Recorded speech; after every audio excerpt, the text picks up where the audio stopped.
Cobra est à l'origine un manga de 18 volumes créé par Byuichi Terasawa. D'abord prépublié dans le magazine Weekly Shonen Jump entre 1978 et 1984, le personnage de Cobra devient très rapidement connu et très apprécié, ce qui lui vaudra d'être adapté en 1982 en un excellent film d'animation d'1h30, racontant une de ses aventures, dont je ne vais pas trop en parler car ce sera le sujet d'une des prochaines vidéos. Mais le film a été très apprécié, ce qui lui vaut à peine 3 mois plus tard d'être adapté en une série animée de 31 épisodes.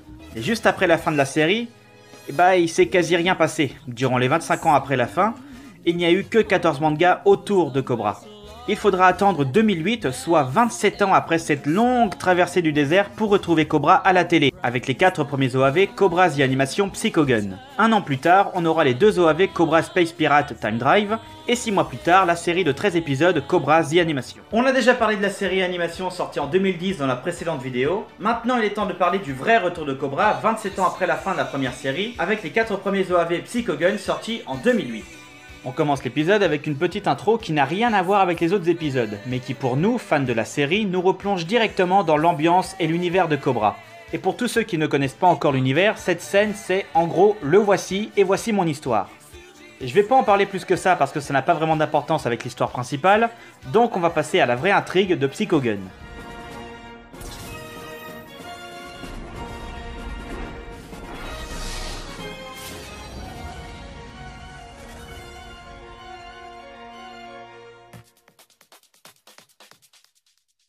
On fait la connaissance du professeur Utopia Mort qui recherche depuis très longtemps un mollusque fossile, qui est un parasite d'une baleine de sable encore en vie à cette époque. Elle le ramène et l'examine dans son laboratoire, mais malheureusement il est beaucoup trop endommagé et ne peut rien en tirer et doivent en trouver un autre en meilleure forme. Maintenant on découvre Cobra et Armanoïde qui se dirigent vers la Terre. Il se fera passer pour un prêtre voulant visiter le musée du Louvre. Il réussit à s'introduire dans la salle dans laquelle se trouve un collier, il le vole. Mais à ce moment-là, 2 vaisseaux apparaissent dans le musée. Ce sont des pirates de l'espace. Cette équipe est commandée par Gypsy Dog, qui se promène toujours avec ses 2... Oh putain. Si vous vous battez pour le droit des femmes, vous n'allez pas du tout aimer ce que vous allez voir. Vous en êtes sûr? Pas de problème.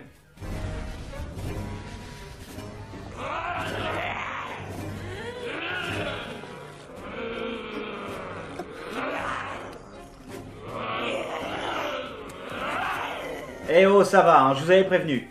Mais bon, en même temps, pour leur défense, c'est pas vraiment des femmes, ce sont des robots qui ressemblent à des femmes. C'est pas con, comme ça, pas de procès.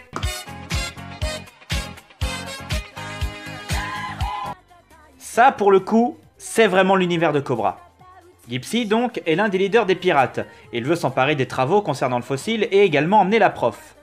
Cobra, pendant qu'il cherchait une sortie après avoir dérobé le collier, va sauver Utopia en lançant un cigare flash fumigène. Qui êtes-vous ? Le Père Noël, ça ne se voit pas? Ils arrivent devant un cul-de-sac et la sortie la plus proche est la canalisation qui mène jusqu'au toit, mais elle est beaucoup trop haute pour elle. Évidemment pas pour Cobra qui l'attrape, mais il l'attrape et la balance et réussit à s'enfuir. À peine sortis, 2 pirates les attaquent et Cobra va révéler son identité en tirant avec son rayon delta pour la sauver. Marty, le pilote d'Utopia, les attendait mais vont devoir se dépêcher car d'autres pirates arrivent. Après tout ça, en s'agrippant à l'hélicoptère, le collier volé va s'accrocher à une échelle et il va le perdre sous les yeux d'Utopia qui se rend compte qu'il n'était là que pour les voler. Marty s'est fait tirer dessus et les commandes de l'hélico sont complètement mortes et pour s'en sortir, ils vont devoir sauter et atterrir sur un drapeau des USA. Stars and Stripes Forever, la classe.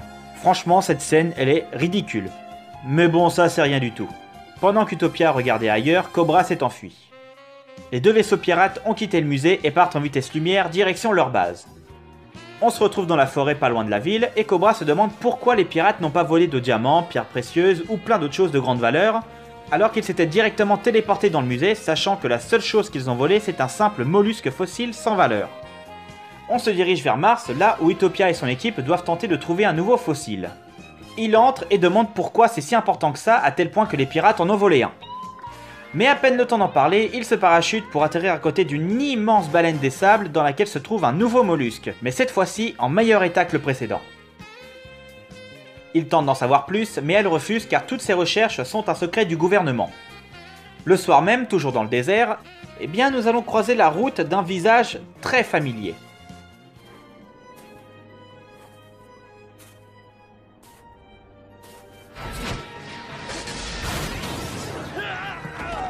Aïe. On dirait la version PlayStation 1 de l'homme de verre, mais bon, il est là. Ah oui aussi, quand il marche, il fait un bruit de sabre laser de Star Wars.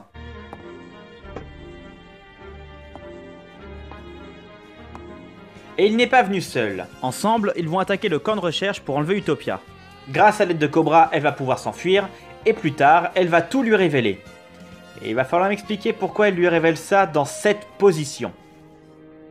Tout ce que je sais sur les mollusques fossiles. En fait, il n'y a pas que des rainures sur leurs coquilles, il y a aussi des symboles. Ces symboles sont d'anciens caractères martiens. Je te rappelle que notre protégé avait 3 milliards d'années. Toute l'histoire de cette période, Cobra, tout ce qui s'est passé, tout ça est gravé sur sa coquille dans le moindre détail, comme si c'était un journal, tu comprends? Cobra, ce sont des livres d'histoire vivants.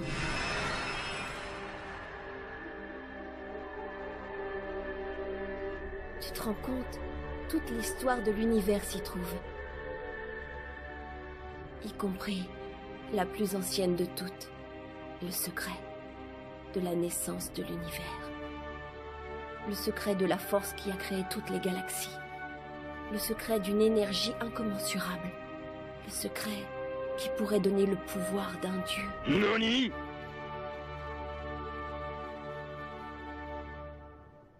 Voilà, elle lui a tout dit et on va également en savoir un peu plus sur son passé. Quand elle était enfant, son père a été tué sous ses yeux par Gypsy Dog. Et voilà, maintenant on en sait un peu plus sur son passé. Le lendemain, Cobra sera réveillé par une bestiole qui dévore leur cheval, car c'est un mangeur de métal. Ils devront donc continuer à pied et ils vont arriver devant le château du comte Cliffbold, et il leur offre l'hospitalité pour la nuit. Mais Cobra sent un truc très louche. Lorsque le château avançait dans une ville, tous ses habitants se sont cachés, et en plus, les armes des gardes à l'entrée sentaient la poudre. Il en déduit donc qu'elles ont servi il n'y a pas longtemps et que ce seraient peut-être eux les responsables de l'attaque du camp. Il va fouiller un peu partout et il va trouver des femmes, mais elles sont toutes inertes. Et il va ensuite apercevoir un robot qui injecte un produit, ce qui les maintient dans cet état. Il va aussi croiser 2 gardes qui ressemblent à ceux qui les ont attaqués la veille et comprend que c'est réellement le comte qui a ordonné les attaques au camp. Juste après, il va croiser PlayStation 1 et on aura droit à un combat absolument minable, car il sera interrompu par l'explosion d'un de ses cigares. Du coup, il s'enfuit avec Utopia. Il lui confirme que le comte fait partie des pirates de l'espace et que ses entrepôts dans le château sont remplis de drogue. Ils se feront attaquer par des ptérodactyles robots et vont réussir à les toucher et ils devront abandonner leur voiture. Et putain que cette scène est trop cool! Tu sais quoi? Va en enfer! J'y suis déjà. En enfer.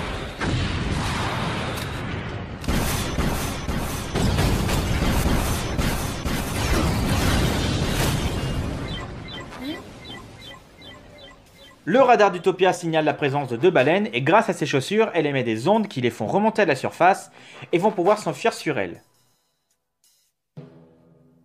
Mais encore une fois, ils vont devoir sauter car les 2 baleines foncent dans la forêt et par chance, mais vraiment par chance, ils découvrent les ruines d'un temple qui se révèle être une base secrète des pirates. Et que par grand hasard, ces ruines abandonnées sont remplies de gardes. Et là, Gypsy Dog débarque et hop! Le soir même, on fait la fête. Cobra, au milieu des pirates, boit des coups et se fait accoster par un des soldats. Il va se foutre de sa gueule et lui coller une baigne. Il a dû boire un peu trop, lui. J'aime bien cette scène. Plus tard, il part dans la forêt pour trouver un moyen de libérer Utopia dans le château. Mais... T'es con en fait. Il va tomber sur des minos, des créatures qui se nourrissent en dissolvant leur proie et les petites gougouttes qui tombent, c'est de la drogue. Il va ensuite libérer 3 personnages, Duck, Kai et Poussin, qui vont à eux 3 tuer les OAV Psychogun. Car à chaque fois qu'ils vont apparaître, tu as juste envie qu'ils crèvent. Et comme ils ne crèvent pas, spoiler, tu as envie que les épisodes se terminent vite pour ne plus les voir. Et ces mecs sont absolument énervants. Tu me crois pas? Ok. Première scène d'apparition. Mais vous êtes qui, tous les 3? Je m'appelle Duck. Moi, c'est Kai. Et moi, c'est Poussin. T'es pas du coin? Je vais te raconter notre histoire et tu comprendras mieux ce qui se passe. On n'en a pas l'air, mais nous sommes tous les 3 ingénieurs. Nous avons été embauchés par Gypsy Dog il y a 5 ans. Exactement. Et pourquoi? Parce que nous sommes des ingénieurs de génie. On peut construire n'importe quoi. Cela va des avions aux bateaux, en passant par les vaisseaux spatiaux et les voitures. Et surtout, c'est nous qui avons mis au point le moteur du sous-marin interdimensionnel. Mais une fois le travail terminé, Gypsy Doc nous a renvoyés. Et au lieu de nous payer, il nous a jetés en pâture au Minos. Quelle honte! Nous, au Minos, quelle honte! Quelle honte! Bref, Gypsy débarque, il enlève son masque pour dévoiler qui il est en réalité et révéler son plan machiavélique, qui est de vendre de la drogue en tant que Gypsy Dog et de prélever des impôts en tant que comte Cliffbold. Ah putain. Il libère ses chiennes, lui plante un cigare dans le... non, vu le plan d'avant, je pensais qu'il allait... Mais du coup non. Donc dans la bouche et elle explose. Gypsy menace de tuer Utopia, qui est ici d'ailleurs, hein. Il l'a emmenée. Ou alors il a été la chercher pendant que Cobra se battait avec ses deux chiennes. Donc il se rend, il se prend une balle qui est en fait un téton métallique qui, en réalité, est une balle temporelle, ce qui ralentit le temps de celui qu'elle touche. Il le ramène et lui tire dessus. Et comme le temps est ralenti, la pénétration du projectile est très lente. Par contre, la douleur est encore plus longue. Et tout ce plan était pour avoir les données du prof, qui sont en réalité depuis le début dans sa clé autour de son cou. Et elle va lui donner pour sauver la vie de Cobra. Et comme c'est un méchant qui est méchant, il ne le libère pas et retire la balle temporelle pour le laisser crever. Et évidemment, il n'est pas mort, car c'est le héros, il se relève, il réussit à retirer la lame, mais tombe dans un autre piège.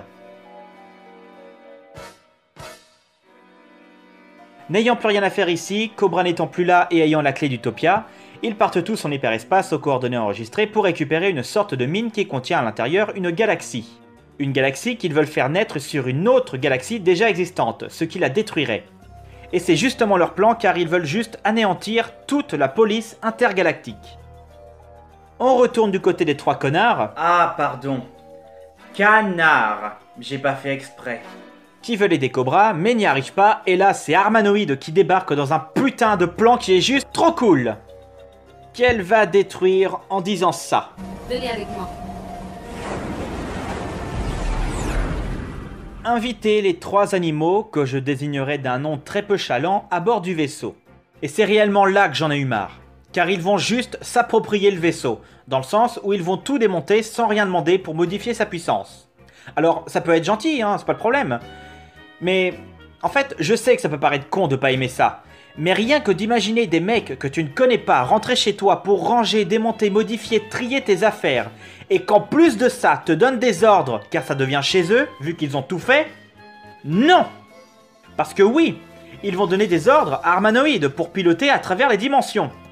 Que tu acceptes de te soumettre aux ordres de trois connards, canards, et que tu les écoutes, ça la fout mal sur la dangereuse équipière de Cobra. Mais bon, la seule chose intéressante que ces connards, canards, ont fait, c'est de modifier les moteurs du Psychoroïde, car avec, ils vont pouvoir les rattraper en hyperespace. Ce qui va nous donner une scène très intéressante qui sera reprise 5 ans plus tard par J.J. Abrams dans son Star Trek 2 Into Darkness. On a quelque chose au radar. Un objet non identifié s'approche à grande vitesse.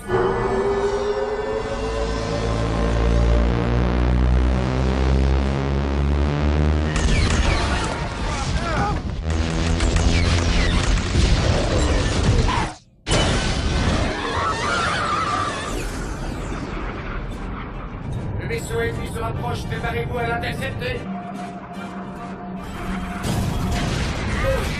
D'où venait cette attaque?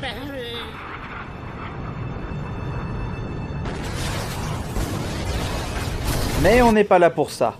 En vrai, j'en sais rien si oui ou non cette scène vient de là. Et en réalité, j'en ai rien à foutre. J'aime bien que cette scène en animé soit refaite en version réaliste, entre guillemets. Et puis si ça se trouve, ça a déjà été fait avant Star Trek 2. Mais j'ai que cet exemple-là pour comparer parce qu'il est resté gravé dans ma tête. Car celui qui les rattrape en hyperespace, dans l'autre vaisseau, c'est Robocop. Voilà. Tout ça pour en arriver au moment où ils n'ont plus qu'un seul moteur qui est en train de perdre de la puissance et que leur bouclier ne fonctionne plus et qu'ils ont besoin d'une arme pour stopper le vaisseau à l'arrière. Et qui c'est qui vient les aider? J'ai le canon de mon bras gauche. Oh la vache! Mais quel cul! Mais plus sérieusement, c'est carrément un hommage au premier générique, ça. Il s'infiltre dans le vaisseau pirate, seulement le Psychoroïde ayant subi trop de dégâts est devenu incontrôlable et Armanoïde perd le contrôle du système de déplacement dimensionnel et est téléporté ailleurs. Et voilà, fin de contrat pour Armanoïde qu'on ne reverra plus. Il se dirige vers Gypsy qui retient en otage Utopia. Il tue sa dernière chienne. Son tir traverse la chienne pour toucher le bras de Gypsy, qui relâche Utopia. En reculant, il va activer accidentellement le bouton de la salle de pressurisation avant d'être éjecté dans l'espace. C'est vraiment pas de cul, ça. Mais croyez-moi, c'est rien comparé à ce qui va arriver maintenant. Le combat entre Cobra et l'homme de verre. Il est pitoyable. L'homme de verre, qui a un verre très résistant, va se faire pousser par Utopia. Il va se fissurer en tombant. Cobra va pouvoir le tuer en lui tirant partout dessus, et pouf! Il explose. Wow. Les deux méchants principaux sont morts comme de la grosse merde. D'accord. Bah j'abandonne. Redbone, le commandant des forces des pirates de l'espace, débarque avec toute l'armée, et pour s'en débarrasser, il libère la galaxie de sa mine et anéantit tout sur son rayon, excepté Cobra qui s'est tiré une balle temporelle pour se sauver lui et Utopia. Fin! Voilà en ce qui concerne la première histoire, Psycho Gun. Franchement, si on oublie les deux morts débiles et la fin d'épisode complètement bâclée, c'est une excellente histoire. L'univers de Cobra, les monstres, tout est excellent et c'est vraiment une suite digne de la première série de Cobra. On va maintenant passer à la deuxième et dernière histoire, Cobra The Animation Time Drive.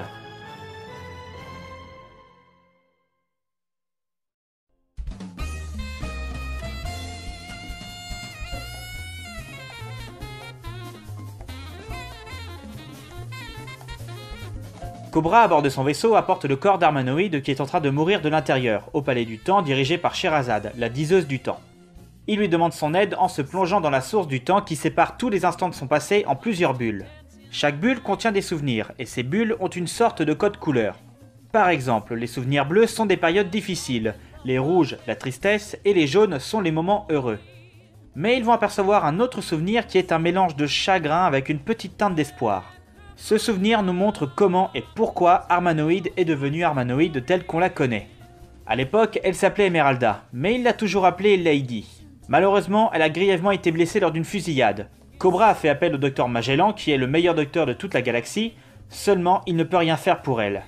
Alors qu'il ne lui reste qu'un jour ou deux à vivre, il révèle qu'il ne reste qu'une seule chose à faire pour pouvoir la sauver. Se fusionner avec du live metal. Et si elle accepte, son esprit restera le même, mais renaîtra dans un tout nouveau corps. Elle accepte pour rester à ses côtés, Lady meurt et renaîtra en tant que Lady Armanoïde. On retourne du côté de Cobra et Sherazade. On aperçoit un autre souvenir dans lequel lui-même, il y a 20 ans, était venu libérer Emeralda enfermée dans une caisse en verre. Et là, un tourbillon temporel se forme, ce qui attire Cobra, comme ça attire Armanoïde qui est rongé de l'intérieur. Et le seul moyen de la sauver est d'aller dans son passé par ce tourbillon pour comprendre réellement d'où vient le problème.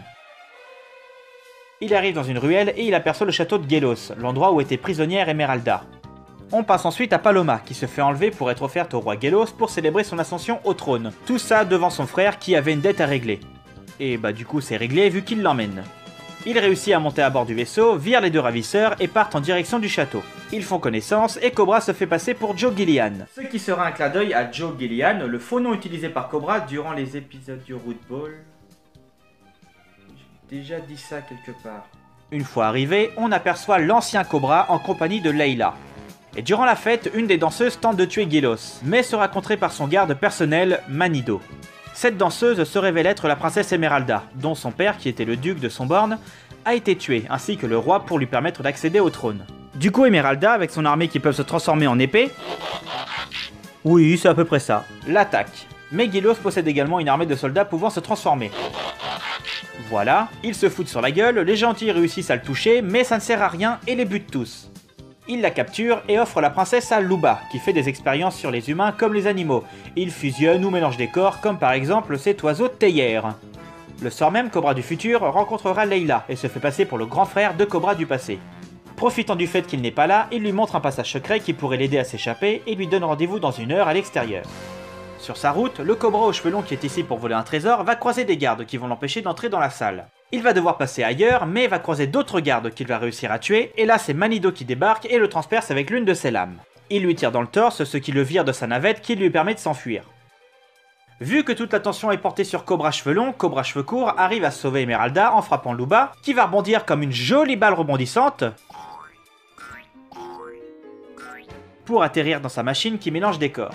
Ils s'enfuient tous les deux pour rejoindre Layla qui devait les attendre au lieu donné par Cobra. Mais n'étant pas là, ils doivent s'enfuir sans elle grâce à Paloma qui arrive juste à temps. Nous sommes dans une des pièces du château et on y voit Gilos dans son autre forme, une sorte de requin géant qui nage dans de la lave, qui est là pour retrouver Manido, qui réapparaît dans un caisson en verre. Sa blessure ayant totalement disparu, part à la recherche de Cobra. On retrouve Cheveux Longs qui souffre à cause de sa blessure, qui se plante dans une forêt maudite, entre guillemets. Cette forêt est vivante, car les arbres, l'eau et les habitants ne font qu'un.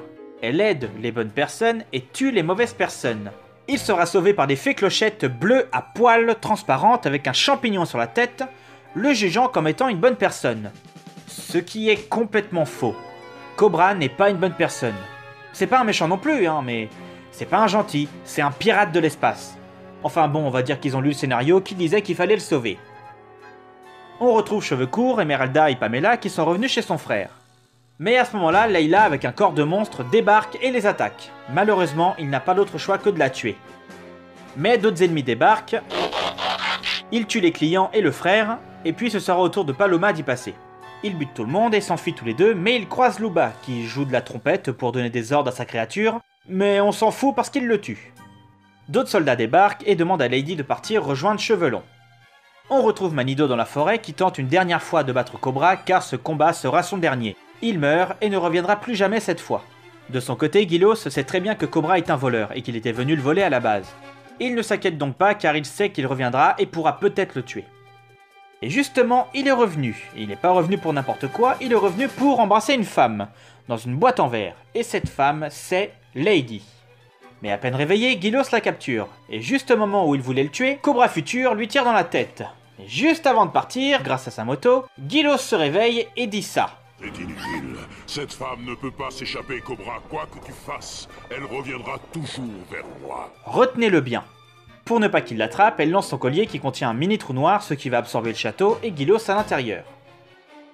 Et là on revient à l'heure actuelle, avec Cobra qui nage au milieu de tous les souvenirs. Il a compris ce qui arrivait à Armanoïde. Elle est équipée d'un dispositif de retour dans ses gènes, que Gilos avait placé pour qu'elle revienne si elle s'échappait ou si on lui enlevait. Et c'est le même dispositif dont Manido était équipé, ce qui lui a permis une fois mort de revenir instantanément. Et le fait que le château a été absorbé par un trou noir et à cause de la distorsion du temps, elle a mis 20 ans à y revenir, et c'est également à cause de ça que son corps disparaissait petit à petit. Mais si le château existe encore, cela veut dire que Gilos existe encore. Une fois passé à l'intérieur, le temps commence à s'écouler à l'envers, ce qui fait que Cobra revient en tant que Cheveux Longs et Armanoïde en tant que Lady. Il tue Gilos, mais il revient, Lady se réveille et va sauver Cobra en l'attaquant, que Cobra va terminer. L'épisode se termine avec nos deux héros qui reprennent leur apparence normale à l'époque qui leur est propre, et c'est terminé. C'était long cette histoire. Surtout que ça ne dure que 2 épisodes. Et franchement, je ne comprends pas. Les OAV étaient une excellente base pour partir sur une nouvelle série. Et je n'arrive pas à comprendre comment ça a foiré. Ou plutôt, comment ça va foirer, vu que j'ai parlé de la série avant les OAV. Et que les OAV sont sortis avant la série.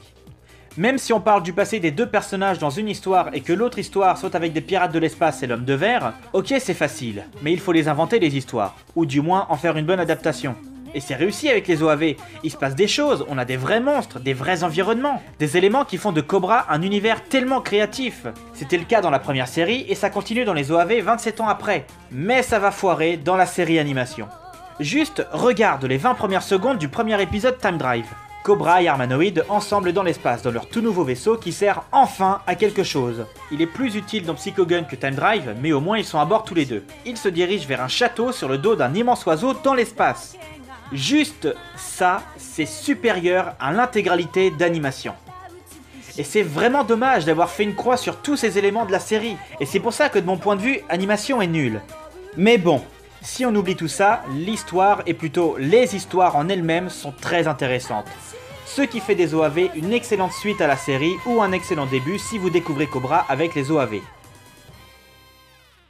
Voilà tout ce que j'avais à dire sur les OAV de Cobra, ce qui conclut définitivement le chapitre Cobra The Animation. Si on additionne les deux vidéos, ça fait pas loin d'une heure pour tout savoir sur cette nouvelle génération de Cobra. Donc vous avez de quoi vous occuper. Quant à nous, on se retrouve dans une prochaine vidéo qui parlera de la chaîne, car ça va faire un an que je fais des vidéos maintenant et que j'ai plusieurs choses à vous annoncer. Dans tous les cas, si cette vidéo vous a plu, n'hésitez pas à la commenter, la partager et vous abonner à la chaîne pour ne pas manquer les prochaines sorties. A très vite!